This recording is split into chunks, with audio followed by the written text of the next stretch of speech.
Hey y'all, welcome to the Queer Black Excellence / Rainbow Arcade Summit for 2020.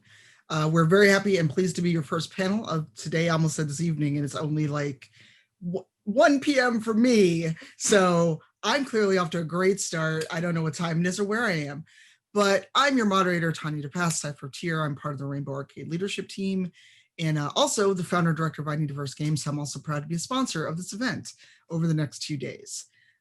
We have a lot to talk about, so what I'm going to do is let everyone introduce themselves because I will just go on and on about all the wonderful panelists and we'll run out of time, and we have super important stuff to talk about.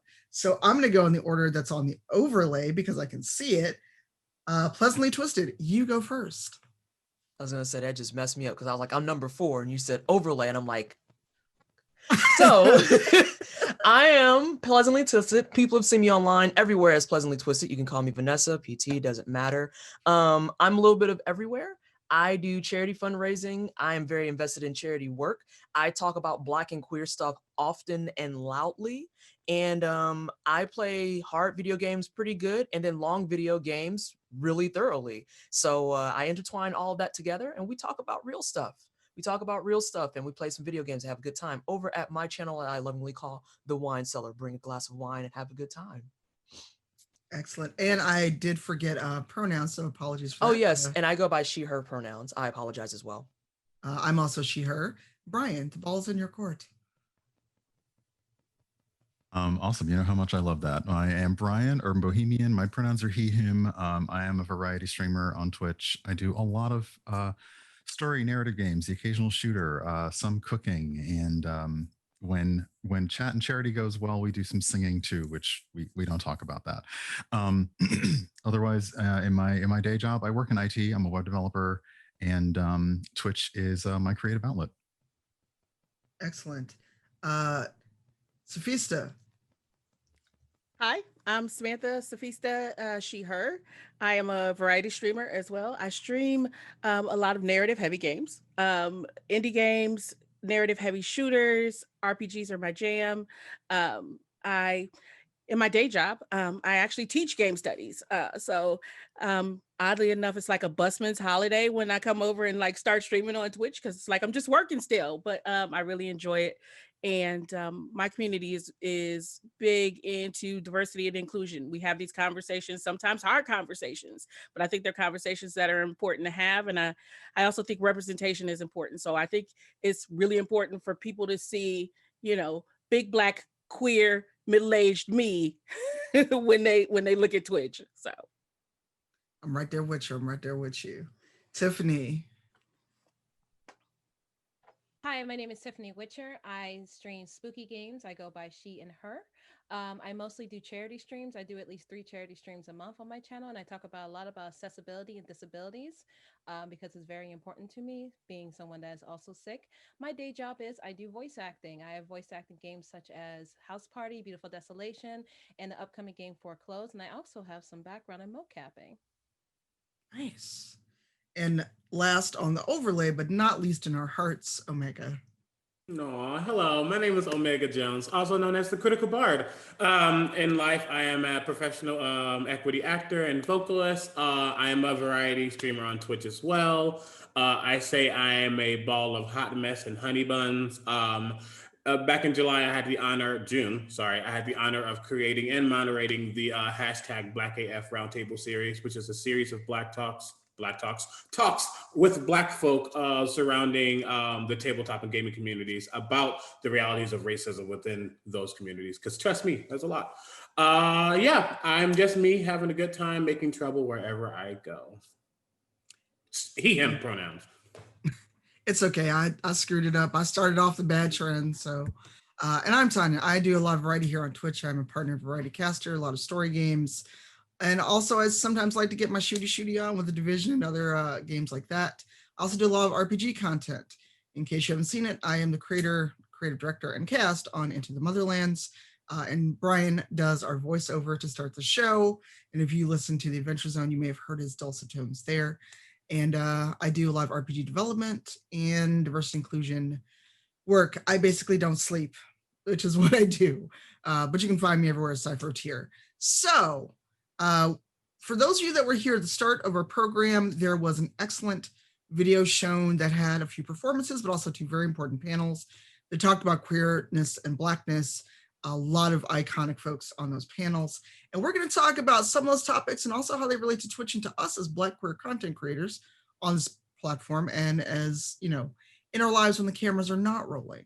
So first and foremost, I want to ask everyone, what does queer Black excellence even mean for you? Don't all talk at once. I'm trying to formulate my thoughts because you already know how I am. I'll just ramble and then No, it'll you be like, oh, she's incoherent as hell. Not on this but panel, you won't. I love you. No. But for me, it's about, I don't know, it's kind of weird in my sense because for me, it's about overcoming a lot of obstacles. It's about being my best self and living in that truth. It's about being unabashedly proud of me and seeing people before me, especially in the activism space, who are in that same vein of energy. It kind of just emboldens me to go much further with it instead of doing a thing where it's like, I have to tone down. I have to make sure I switch it out so that it's nice and friendly. I can't be risky and all this other stuff. And it's like, but this is me. It's allowing me to be me. And that's okay. And I should be okay with that. But I feel like more people could expound on that further because that was like my first thoughts. And that's why I was just sitting there silent with the inquisitive face. And it's just like, how do I say that without sounding corny? See, we're going to talk about you and not sounding corny because that was honest and from the heart. It was not Success. corny. Mm-hmm. You want to go next, Brian? Kind of actually just to jump off of what Vanessa said, I agree. It's basically about, I mean, I'm a nerd, I'm a foodie. We grew up with the internet, not like on the internet. And there are a lot of spaces that were, that didn't really feel like they had space for Black people. You know, mostly talking about IT and nerd spaces and just being able to be myself, not having to fit into another expectation, other people's expectations of what I'm doing in that space, and being able to be proudly myself and not really worry about, you know, essentially you're not going to welcome me here. I'm going to make a space for myself here. And that really, you know, like essentially the excellence, it's like, yeah, being my best person. And just finding excellence and joy in the things I love and those spaces without letting other people's impressions of where I should be, what I should be doing, or what level I should be at affect me. Yeah, and with me, being Black and queer it's not just liberating, but it's like not only am I Black, I'm also queer, and I'm double what the world doesn't want. And the fact that I'm living in that and I'm saying, I don't give two, can we curse? And within reason, save the F-bombs. I don't give two flying fricks about what you want because I'm going to live and be what I am, point blank, period. There's something very much, it's a battle that you're always winning because you know that no matter what you do, whether you're proudly screaming yes or Black Lives Matter or both, there's always somebody mad. And you know, the fact that I'm making them mad and you can't do nothing about it, it's like, well, so there's something to be proud of and always. And yeah, it's like, that's me. Can't handle it. Bye. I see it as a way of like getting achievements and things that you as a Black or a queer person or even both have to overcome, and celebrating those achievements about yourself and just being happy in your skin. Because unfortunately, there are times where there are people, because of, you know, being Black, they're not happy and they don't get the same opportunities as people of other skin colors. So it's the achievements that we get. It's the, oh, I did this. Oh, I did that. Look at me. I'm doing it kind of thing. And that happiness and joy and confidence that you achieve. I hope you guys can hear me now because you guys would complain about my mic. that you get when you get those goals, but also being humble about it and not like saying like having that superhero cape, like stomping all over everyone about it, but keeping it in your own space at the same time. Like you want to be more of a Black Panther, not a Homelander kind of situation with your accomplishments. Nice. Sam. So thanks. Mine is a little different for me in terms of thinking about how I can bring what traditionally gets known as excellence, right? In terms of milestones, and thinking about what I do in my day job. And I'm an educator, I'm an academic. I call myself an anti-academic because I'm not really an academic, because academics for me tend to kind of study communities from the outside without being part of communities. And I'm all about saying, as a person studying this community, I'm also a part of this community. And I think that that's super important, right? Because I can't erase who I am.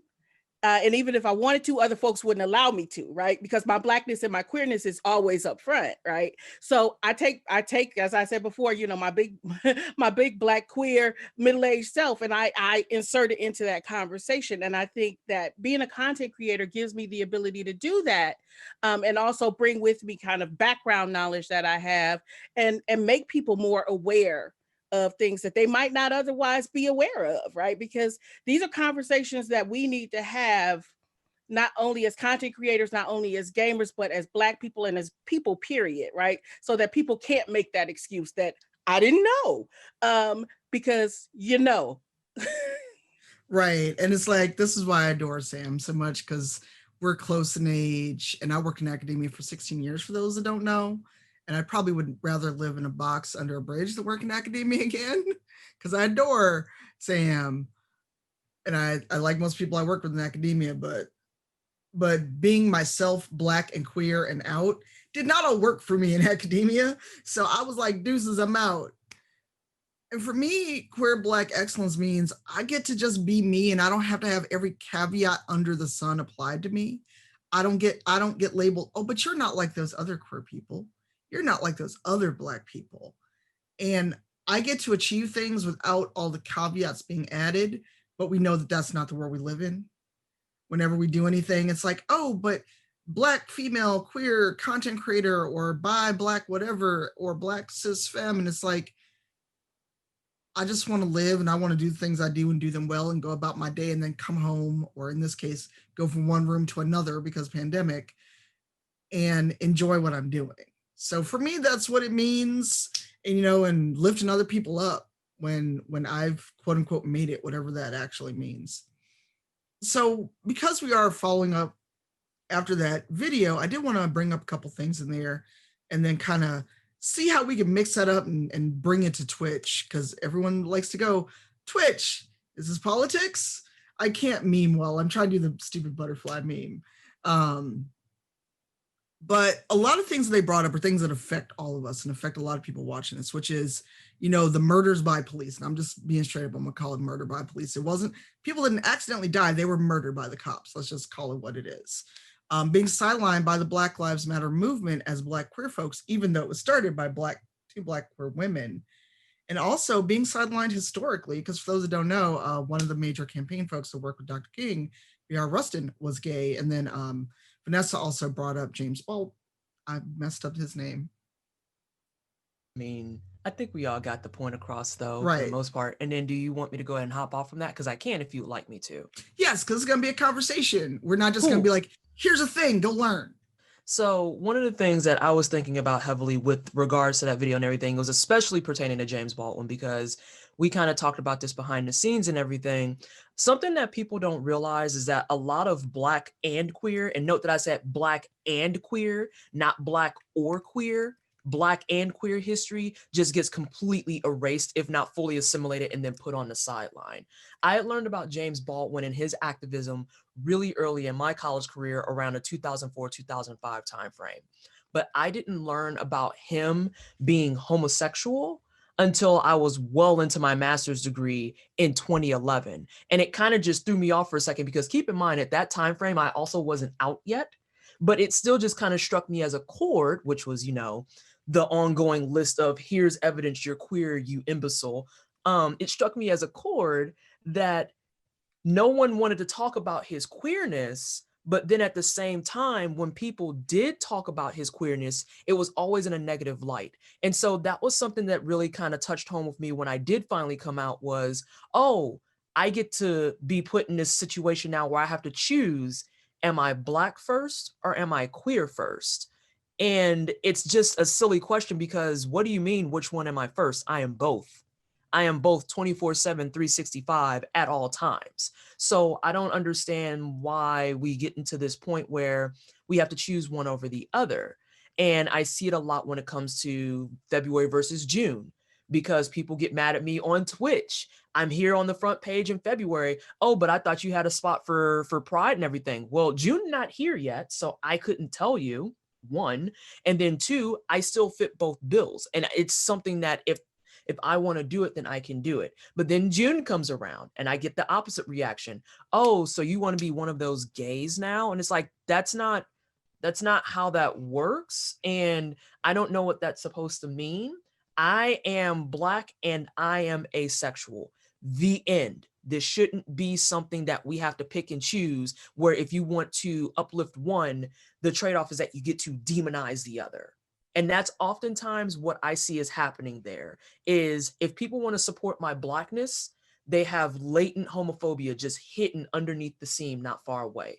If they want to uplift my queerness, then that anti-Blackness is just hiding in the back somewhere. And we see this all the time too, where someone wants to uplift my queerness and then they come in, they want to do those little jabs and be like, so how do you feel about twerking? And I'm just like, I could throw my butt in a circle with the best of them. What you mean? Oh, you twerk? Was there something that made you think I wouldn't? Like, I don't understand. I don't get it. I'm confused. Oh, well, we just figured, oh, did your anti-Blackness just jump out? Well, I can here's see that block. Brian, Yeah, I can see that. Here's that block you ordered. Okay, cool. right? Cool. So it's a really important conversation to have about how as Black queer people, we are often forced to pick one over the other. And then also as Black queer people, we have to find our own history. It's much more erasure than just, here's Black history that was messed up. And it's like, oh, by the way, there's an underlying layer. Here's that queer history you didn't know about too. Yeah, I can see Brian like chomping at the bit. You're muted.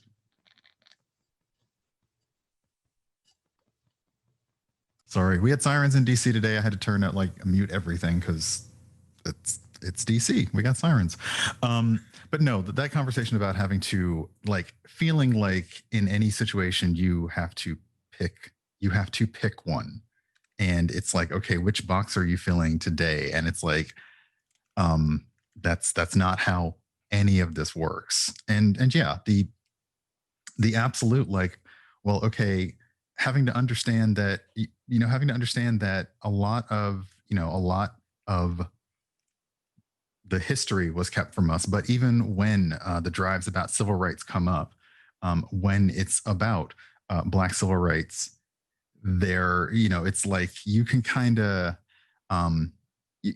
be over here and gay, even though we all know about the church and we all know about the church choir leader that nobody ever wants to talk about. But that's that tambourine player. Tell you what. So Or the choir director. The choir director, yeah. And then you come over for, okay, it's gay rights, it's queer liberation. And I mean, I am also late 40s. I remember showing up for Queer Nation and ACT UP meetings and just that record scratch and everybody kind of swivels what are you doing here? And I'm like, I'm here. I'm queer. We had a whole rhyme about this, that's what we do.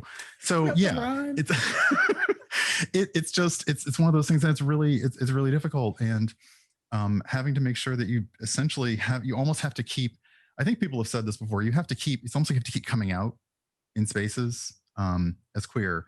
And then in queer spaces, you have to keep reminding people, I actually do care about Black people. And what you're saying right now is showing me that you don't. And that is, it's really frustrating. Yeah, and something, it's not to say it's pessimistic or even say it's opposite of what people have been saying, but a thing that I have struggled with, because I'm 29, so I'm on the younger side of things, which doesn't make it any whatever. But the thing that I've had to see a lot is, especially being a queer person in a queer space, being in a queer space, I find, and I'm just going to call it out because you're talking with a whole bunch of Black people right now, so I'm going to say it. I find that a lot of white queer people forget that just because I'm queer as well, I'm going to forget about the Black part. And it's like, when I walk down the street, no one sees, oh my God, yes, baby, you better go, gay boy. They say, oh, he's Black.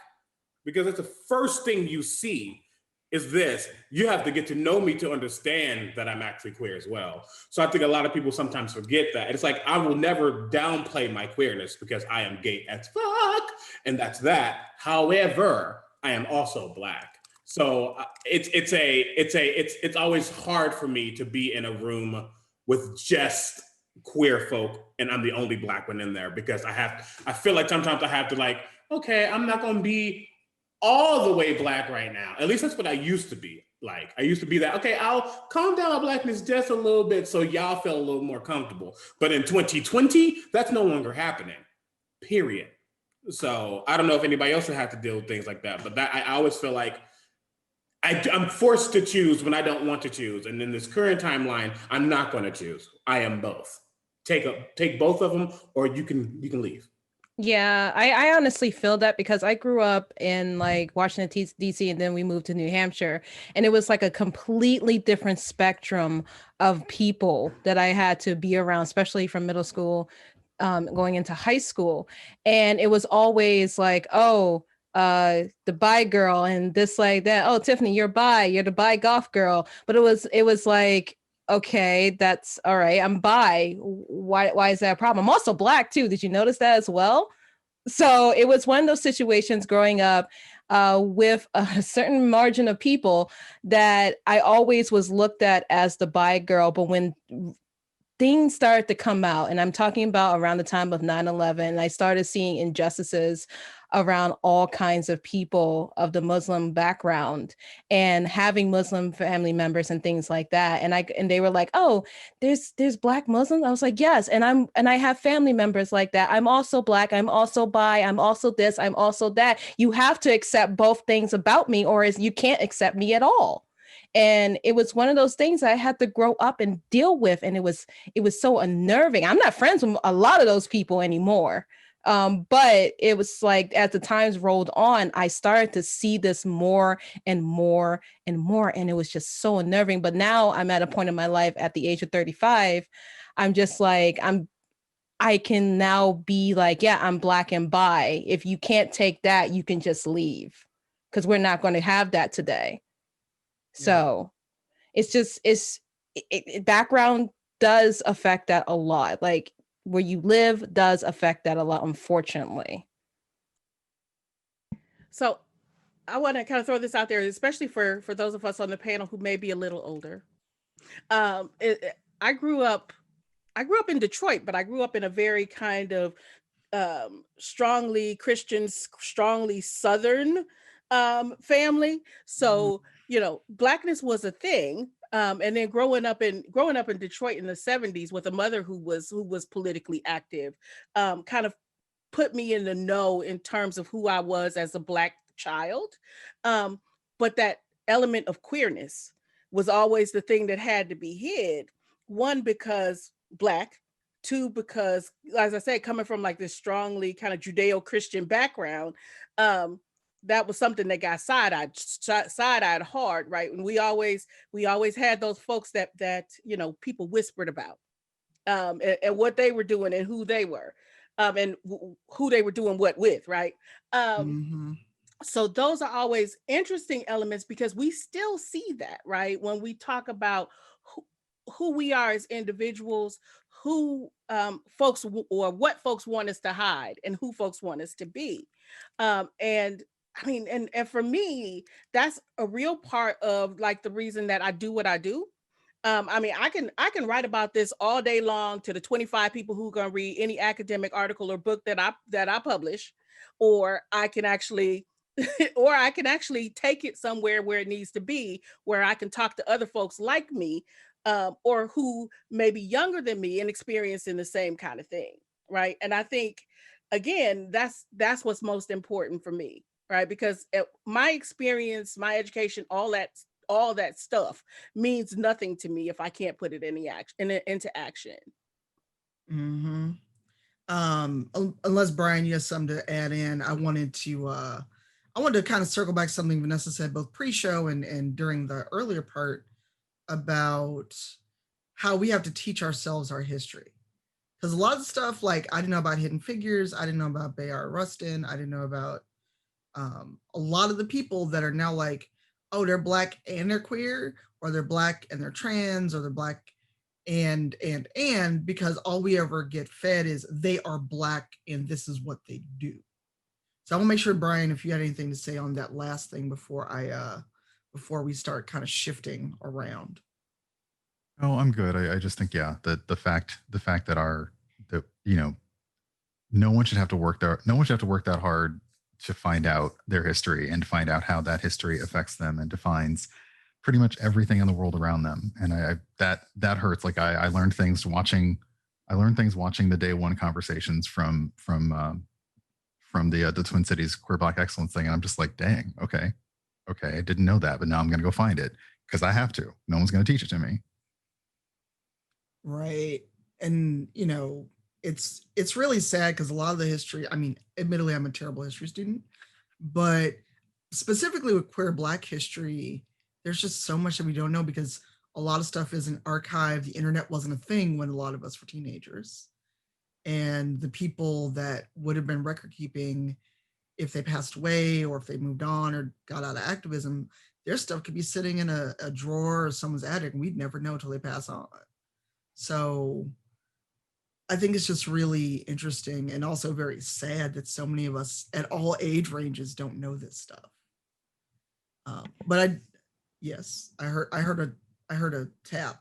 I was being turned on my mic. It's a history of shame, though, Tanya. I mean, seriously, because we were shamed into silence at an early age, right? Because that was a shameful thing. You didn't want people to know this stuff, and because you were shamed into silence, the people who did know, if they've passed on, then that history gets lost. Right. So I'm going to get in the weeds a little bit and bring this both to Twitch and to the video that was shown prior to our panel. Our existence is politicized by other people. Like, you know, and this is going to be my pet peeve, and Brian may laugh at me. When we talk about our lives, we talk about being Black or queer or, you know, anything that affects us as not cis white dudes. And people go, oh my God, I learned so much from you. And I'm just like, I'm not an object lesson. This is not what I'm here for. And I've seen this happen to all of us on this panel. Like, I'm so grateful for you sharing your experience. And I'm like, I was talking about some heifer that touched my hair when I was out trying to live my best life. This wasn't your object lesson or something for your syllabus. And, you know, when we talk about these things here, but also on our own streams and the content that we're producing, how do we kind of reconcile that with how much of ourselves do we give away in terms of content production versus getting to just live our lives as queer Black folks? Like, look, I'm just trying to sit here with my wine and chill, and I may bring up these issues, but I'm not here to be your walking textbook. I especially find this to be egregious when it comes to things where it's like, I'm pretty sure everyone here has been to I know everyone here has been to my channel. And it's that exact thing you talked about where it's like, you know, I'm here, I'm going to play some Dark Souls, going to drink some tea, going to probably go crack open some wine a little later. And then if something comes up, we might casually talk about it. And then that's when you magically see the donations drop off. Or you magically see the inbox message, hey, we realize that we don't have somebody to do sensitivity consulting. Do you want to do this? And it's like, but what if I wanted you to just acknowledge me as a person? I just want my humanity. That's it. It shouldn't have to be a case where part of my existence and also part of my appeal is that, oh, we like Vanessa because she educates us. And it's like, but I'm not trying to educate you all the time. I'm just talking about stuff I deal with. And this is the stuff I deal with. The sidebar of chat at the beginning of this panel or at the beginning of the summit, this is stuff we deal with. And it shouldn't have to take you looking at that and being like, oh, this taught me a lot for you to finally be invested in me. I have a whole. I don't want to cut you off if you're still going, but No, you're fine, because I saw that you was ready, and that's why I was like, let me go ahead. Let me leave this door open for you right quick. Go ahead, come in. Because we Go all ahead, know come in. I've been screaming about this on my Twitter for the past 2-3 weeks now, because everybody became invested. I'll flip it and reverse it real quick. First and foremost, I said it when I introduced myself. I'm an actor and I'm a vocalist. That's what I do. That's what I got paid to do. I'm an equity card holding actor, which means it pays my bills and my insurance. So this is what I do. But for some reason, people aren't invested in that. It wasn't until I did the Black AF Roundtable, which was, I loved it. I loved being able to bring this group of people together to talk about some real issues. But guess what? I don't want to talk about those issues 24/7 because I live that life 24/7. Sometimes I just want to, I don't know, mac on Dream Daddies or eat some tacos on my stream. But y'all not invested in that part. You only care about Black folk in this community when we're actively educating you for free, which, mind you, that ain't happening no more. We all know the slogan, F you, pay me. I live by that now, because you're not going to get my education for free. You're not going to give my emotional value for free. But bringing it back, it's getting to the point where it's becoming sad. It's becoming like, do I need to now shift my channel or what I do to being super pro-Black every day, blah, blah, blah, just for you to pay attention? Because that's, my heart hurt even just thinking about that. Because as we just said, these are our lives. We do this on the daily because we woke up like this. So I see you want to jump back in. We were talking about this a little bit in my Discord about how at the core level, this is trauma exploitation. It is trauma exploitation, because I am only valued as a person so long as I'm talking about how much I am hurting. And that's I don't mind talking about some of this stuff when I want to talk about it. When I want to talk about it. That is the only time that you get the free education, is when it's like, you know what, I feel like talking about this. But then for some reason it becomes an expectation. And not to put people on blast on Maine, when it comes to being Black and queer, that same expectation doesn't happen for a lot of our white queer comrades. Because they can show up and they can talk about gay stuff. And I'm just putting gay under like a massive umbrella for all the LGBTQIA people. They can talk about gay stuff. People look at it and they say, wow, that's jacked up. I'm sorry you have to deal with that. That sucks. But we don't want to weigh you down with this. Tell us more about what you're playing. I've never seen that actually happen in my spaces. It just kind of keeps going and going and going and going. And I'm like, oh, girl, I'm getting tired and this is about me. Look, because I mean, we've known each other for a while. I've known everybody on this panel for a while.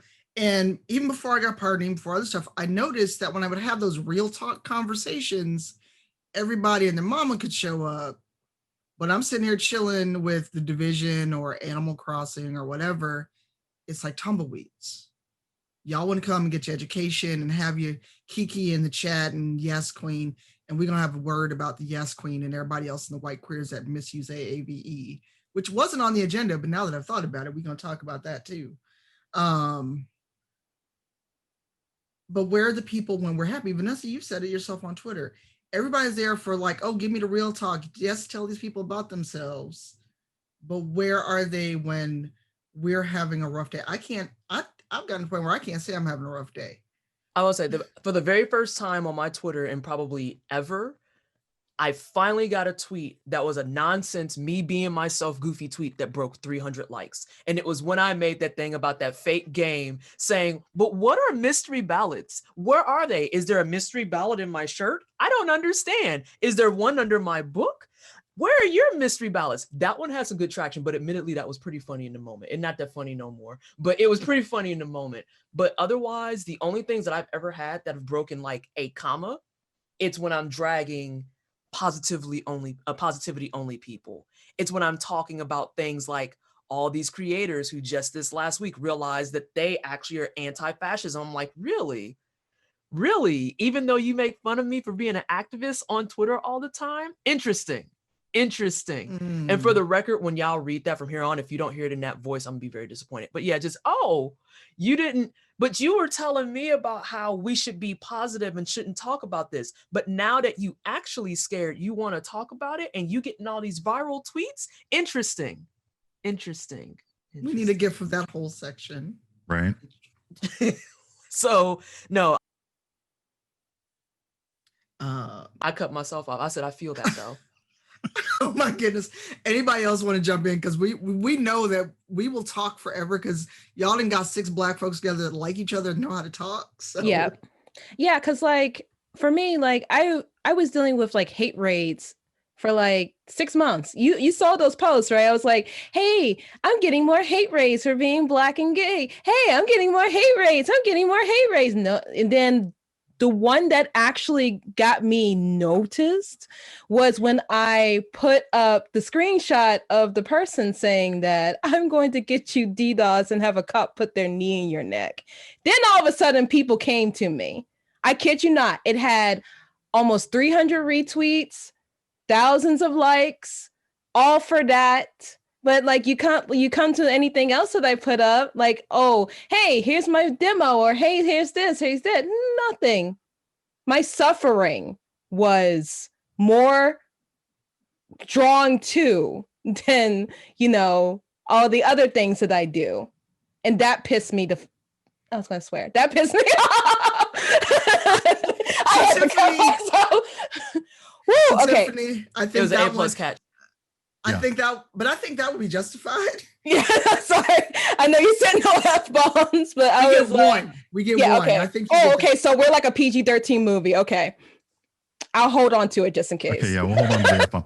No, I just all of this, like even over the summer, a lot of us were talking about. Sadly, we had to talk about our pain. It's like the world suddenly realized Black people exist and we're in pain. And a lot of us were streaming and talking about it. We were raising money for social justice, and sadly, a lot of us, I'm not saying sadly, because yes, a lot of us applied for partner because we qualified, we got partner, but why did it take that kind of event happening for people to realize, first off, yeah, Black people exist, they're in pain, but also they're on this platform doing content creation just like everyone else. Like, I would love it if you would recognize me for the fact that I find joy in things. I would love it if you'd recognize me for the fact that we crack jokes on stream all the time, or we make like innuendo. Instead, it's, oh, you're raising a ton of money for this charity. That's something that, I mean, and I know I know it's Twitch, it's about marketable numbers, it's about the attention, but we've been here, and now all of a sudden it's like, oh, hey, hello there, we have noticed you. Like, come on. Yeah. Go ahead. No, you go ahead. It's Sam. trauma porn. It's trauma porn, right? It's like people only want to watch and focus when you're like exposing your pain, right? It's like something horrible's happened. Let me tell you how this makes me feel because I've reached this breaking point. It's like, oh, okay, let's zoom in on this, and I wanna spectate in this moment. When you're just being Black, when you're just being queer, and you're living your everyday life, nobody gives a damn, right? But if it is something that they can focus on and be like, oh, look, the Black person is angry, the Black person is sad, the Black person is feeling pain, then it becomes a moment to focus. And that's, I mean, it's the same thing that we've seen happen a million other times, right? And we see it happen more, right? We get, when this summer, when folks were focusing, right? When folks were focusing, and you had brands, you had game devs, you had all these folks going, we need to do more of this. We need to work more with these people. We need to focus in on you. But then when it falls off folks' timelines, it returns to normal, right? So you fall back into the background. I mean, and that's the thing. I mean, and I said that to folks all the time this summer. I was like, people were like, what can I do? I was like, first thing you can do is not disappear when this falls off your timeline. Mm-hmm. But that's what happens. That's what happens because it's no longer trendy. It's no longer trending. I mean, it's the same thing Vanessa was saying. Like all of a sudden, last week, everybody was anti-fascist. Same folks who have not been anti-fascist before, or at least weren't telling it. And it's right there. Sorry, I have to explode on this. No, that's it's fine. right there. It's been right there the entire time. And this is the same stuff I'm talking about where people are just like, oh, Vanessa always got something to say. Vanessa always tweeting about stuff. Look at her with her little keyboard fingers and all this other mess. And then all of a sudden last week, it's just like, guess I'm gonna bleed out these follows right quick. If you mess with Trump, you can't mess with me. And I'm just like, Yeah. but it took you. Look, see Tiffany on the same wavelength. It's like it took all of this for you to come through and say that. Really, really, dog. We've been out here scared, dying, losing rights, being told we're subhuman, worried that we're not going to have insurance, worried that when I walk outside, it's going to take me sneezing incorrectly behind a mask for someone to come through, shoot me, and then have all of your friends that you refuse to confront talk about how, well, I'm pretty sure she did something wrong. Look at how her mask was on. She had it below her nose. She was messing up anyway. Like you gotta figure it out because this stuff is important. And you have to be there much more than when we're hurting. Point blank, end of. Yep. And some of y'all, I'm gonna go ahead and pass the mic to whoever one picks it up. Some of y'all need to figure out too what it means to be supportive of Black and or queer people. Because some of you stop at putting BLM in your Twitter title, and that's it. Yeah. And I'm gonna make something real clear here. We see that and we notice it. Mm-hmm. Yep. We notice especially the it. Black trans community. Mm-hmm. Yeah. Mm-hmm. Yep. I see a lot of so-called supporters. Look, I said it as clearly as this, I'll forgive you, but I won't forget, and I'll take it a step further. I won't resent you, but I will remember. Oh no, see, I'm not on the forgiveness train. I'm just gonna tell y'all right now. I am grumpy, but I have a terrible memory except for the people that have wronged me. I can still remember the dude that slammed my hand in the locker in grade school. So if I find this dude, it's over. What? You ain't Can't hold a straight face. I can't.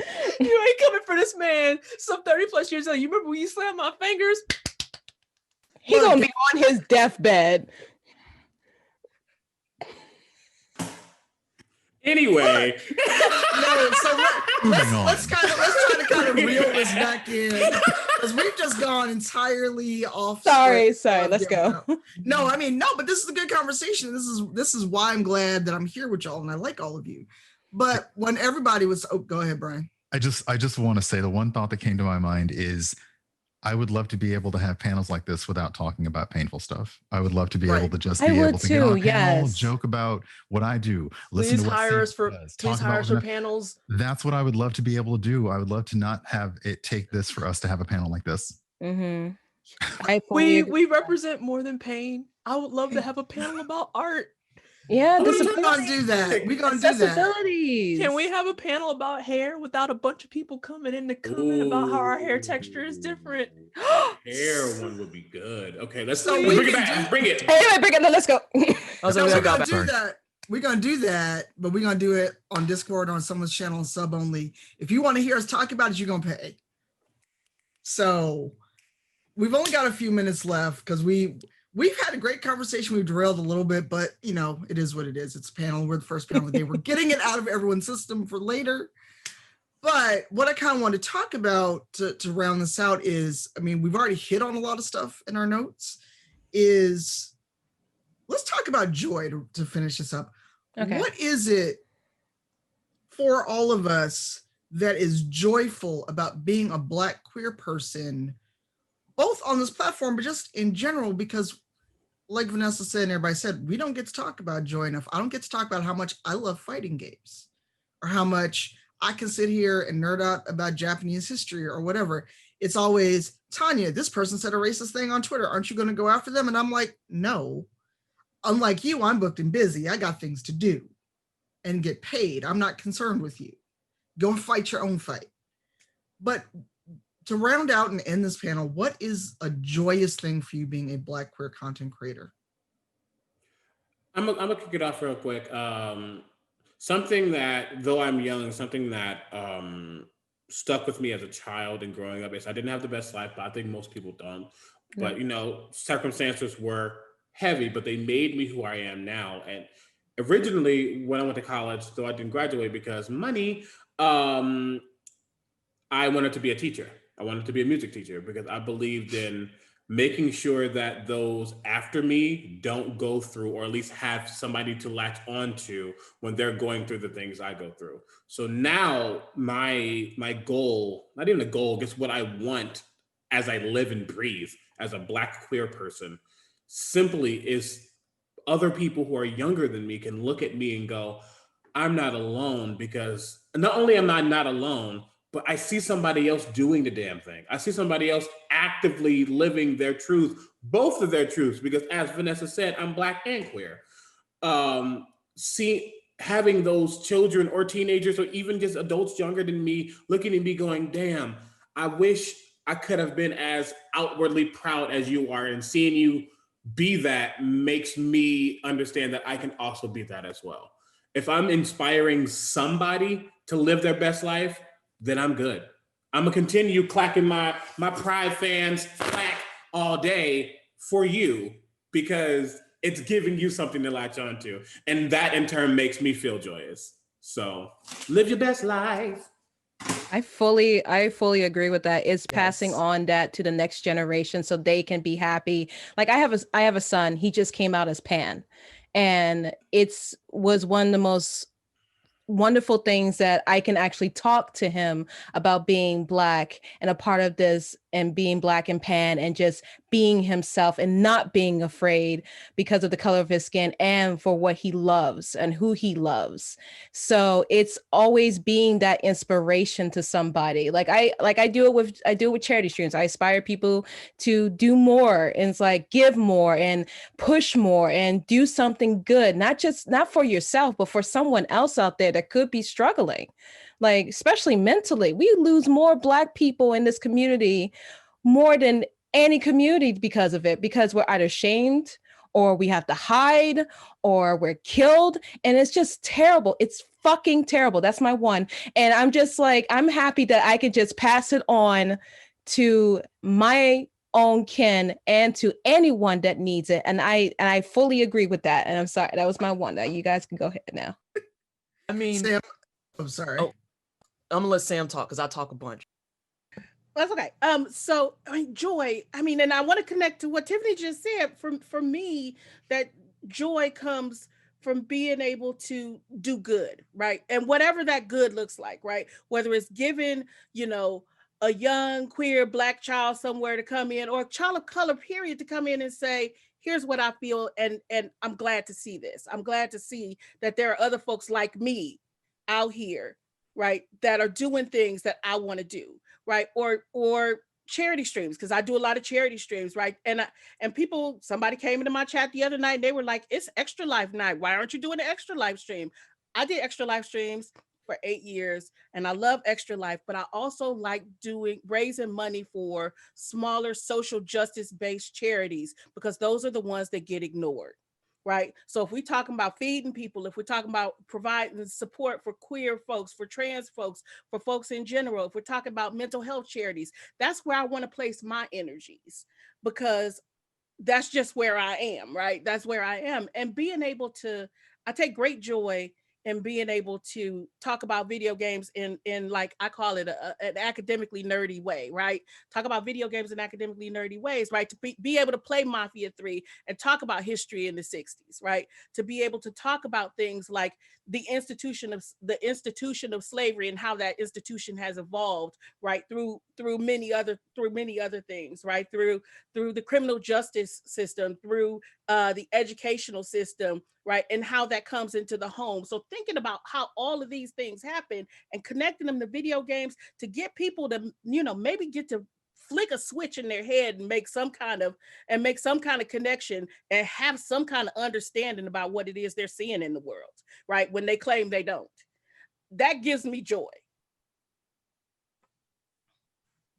I was gonna say, I'm pretty much just echoing everyone else, because The things that bring me joy is having people join my channel and they see me and they go, hey, it's my first time here. Was just poking around. You were in my recommended channel. And I'm like, okay, cool. And they get to watch me sit on cam and beat games in like 2 or 3 hours. They get to watch me speed run games. They get to watch me do challenge run games. And then someone raids and they hear me do my spiel. I'm Vanessa, aka I'm PT, aka Pleasantly Twisted, and I'm a Black queer content creator breaking into the speed run and challenge run scene. And there's something that just goes off because they're like, I can be here too. And it's like, yeah, and you should be here, because if that's what you want to do, that's what you do. And kind of echoing something that both Tiffany and Sophista said, also bringing awareness to some of these smaller boots on the ground charities that can actually be helped and stuff too. A lot of the people in my community, sorry, I was like gross for a second. A lot of people in my community didn't know about things like Black trans advocacy, helping Black trans people specifically. We know about Trans Lifeline, and I love them to pieces. We know about things like Trevor Project, and I love them to pieces.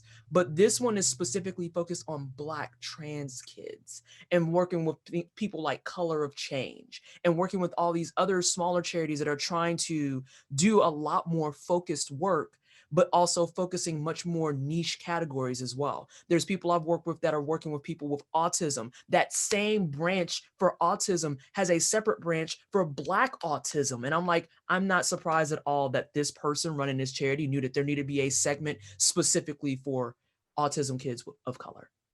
And that's awesome. That's great. And letting people know that, hey, here are ways you can help, because that's another thing I see in our community, our communities, I should say, that is a very common thing is, Vanessa, there's so much going on and I don't know how I can help. I don't know how I can do anything besides existing in my power. And it's like, talk, hang with us, talk to us and hang with us, spread the word, talk about this panel. You can't be here for more than 20 minutes, tweet it out, retweet us, let us know. And then just seeing all of that actual engagement spreading brings me joy, because it lets me know that people do want to work towards better. It's just, you know, we've got a whole gaggle and swath of jerkwads that we got to wade through to get there. But seeing that process and seeing as more of them are being drowned out and more of us are coming up brings me joy. I'm just going to encompass, I feel like I'm just going to encompass everything everyone said. The number one thing that I'm hearing is breaking rules and breaking expectations and kind of writing our own stories, whether it is me in nerd circles, tech circles, influencer circles, content creation circles, like whatever. The fact that just I can be there and I can say whatever someone's expectation of me is nothing I have to live up to. I'm here to do my thing. And yeah, other people see that. Other people get to see like, oh, I don't necessarily have to follow this rule or that rule. And I don't have to do what's expected of me as a Black person or as a queer person, or in our case, as a Black queer person. It's combined. And I love that. And on Twitch, I love being able to do whatever. I love being able to do whatever the heck I want to do and show other people that you can do what you want to do. You don't have to be good at games. You don't have to know the ins and outs of gaming history. You can sing badly. You can try cooking like with stuff flying everywhere in your kitchen. You don't, because when you look at the people on this panel, when you look at a lot of us on this panel, us in Rainbow Arcade, we are not what you think of when you think of people on Twitch. And the fact that people come in and find us and immediately have their expectations changed or their horizons expanded just a little bit by watching us, that's what I love. You know, I love when people come in and say, oh my gosh, I really like this channel. And I'm like, I'm doing nothing in Animal Crossing for like 2 hours. And it was like, I really like it here. And I'm like, good. That's all it takes.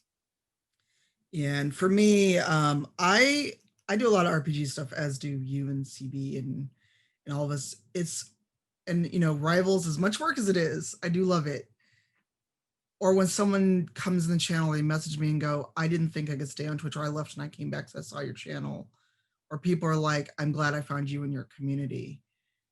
Because I don't do this to be a role model. In fact, I actively cringe if anyone ever calls me that or puts me on a pedestal. But to know that someone else saw what we're doing, what any of us do, and saw themselves and found a place to call home, that is the biggest joy I can ever get, especially in a year that has robbed us all basically everything. So I also get joy being a petty asshole and sending people off my channel and being like, deuces, you're out. So hitting that ban button brings me so much joy because that's just me. I can't help it. You get what you get when you show up here and when I moderate a panel. I'm just gonna say something real quick on that, literally just on that. It sounds like a joke, but that's serious. There's a level of happiness or just like goodness of curating your space. If there are people who won't support you or don't care for what you do, you don't have to keep them there. Point blank, periodic table. So that ban button is like as a level of I'm free because you can't be here anymore and you won't bring down my shine. So yeah, be proud of it. Sorry, I just wanted to say that. No, that's Yeah. okay. Oh, Yeah, I was gonna say, especially in our spaces too. Yeah, you're not Yeah. gonna do this reaching across the aisle nonsense. Girl, Oh, bye. I No. treat my stream like I treat my house. If you're gonna be disrespectful in my house, you can get the hell out. I was say, don't get clapped up. Tanya's heard me say it. The hands are rated E for everyone. Act brand new in the wine cellar if you want to. Girl, you can get banned. and with that, we unfortunately we are almost out of time. I want to give everyone a chance to say who they are. Well, we all know who we are because we've all been talking for an hour. But if you're doing anything else either this weekend or where can we find you on this platform, go and be quick about it because we all run our mouths like we at the repast. So I'm gonna start with CB and go in opposite order. Who are you? What are you doing? Are you doing any other panels on this week on these 2 days of events? I am. Again, yeah, hi, I'm Omega Critical Bard, active vocalist, hot mess in a black body. Actually, later on today at 5:20 p.m. Eastern, I'll be back with Tanya and Brian and some other folks for TTRPGs and inclusivity, meaning what does it mean to be inclusive in tabletop gaming? We're going to talk about that. Also, tomorrow, if you really love this panel, I will be moderating part 2, which is the Queer Black Excellence Day 2 celebrations, where we're going to talk about joy, where we're going to talk about happiness and being proud of our Black queerness in all ways and how we've excelled and loved and just be. So yeah, be there for that. That's me. Keep making trouble. I love you. Bye. Tiffany. Tiffany Witcher. I am not doing any more panels, so you can just catch me on my streams or on my Twitter. I do a lot of voice acting, so if you need a voice actor, hire me. That's good. Anyway, but yeah, I will not be doing any panels. Thank you guys for having me. I appreciate it. It was an honor to speak. Next. That would be Sam. Hey, Samantha, Sophista here on Twitch. I also have a podcast that's been going for about 10 years now. It's called Not Your Mama's Gamer. So you can, I'm not doing any more panels, but if you want to hear podcasts, look up nymgamer.com and you can find, or we're all on all the big like podcast hosting services.